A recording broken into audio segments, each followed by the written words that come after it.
This is Business Week Armenia, ＳիվիլNeթ's weekly economic digest. Here's what's making business headlines in Armenia this week.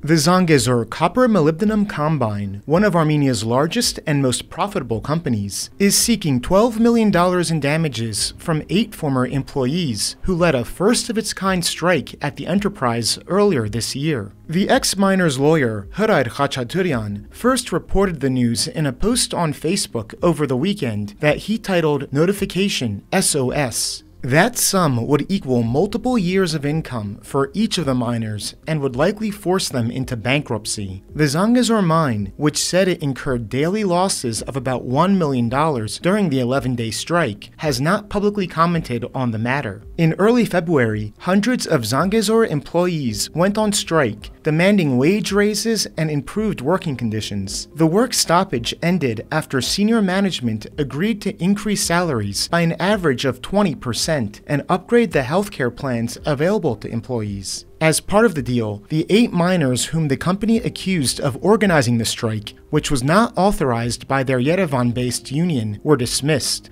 In a separate lawsuit now working its way through the courts, those employees are demanding to be reinstated. Even though it owns a nearly 22% stake in the enterprise, the Armenian government pointedly refused to help resolve the work stoppage and has not publicly commented on these latest developments. The Zangezur mine, one of the world's top molybdenum producers, plays a key role in Armenia's economy. The sprawling enterprise in Armenia's strategically positioned southernmost Sunnik region employs some 4,600 people and paid upwards of $255 million in taxes last year, making it the country's biggest employer and taxpayer. The mine is majority-owned by entities linked to Russian oligarch Roman Trotsenko, who is under sanctions by the European Union and United States.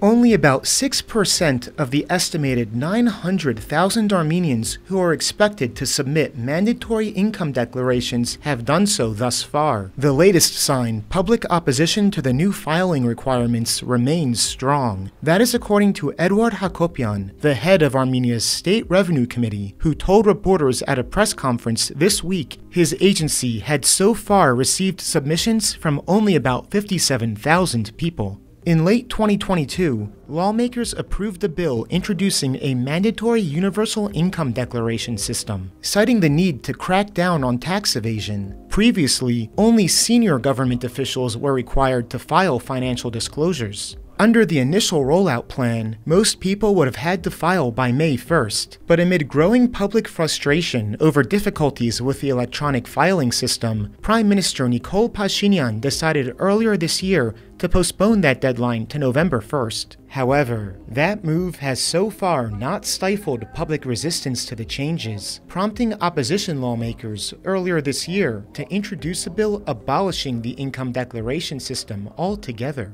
Pashinyan's party, which holds the majority of seats in Armenia's one-chamber parliament, quickly voted down the measure. For more information, you can find our full tax return filing guide in English up now on our website at civilnet.am or through the link in the video description below. And as always, please follow CivilNet for the latest news and independent reporting from our contributors on the ground here in Armenia.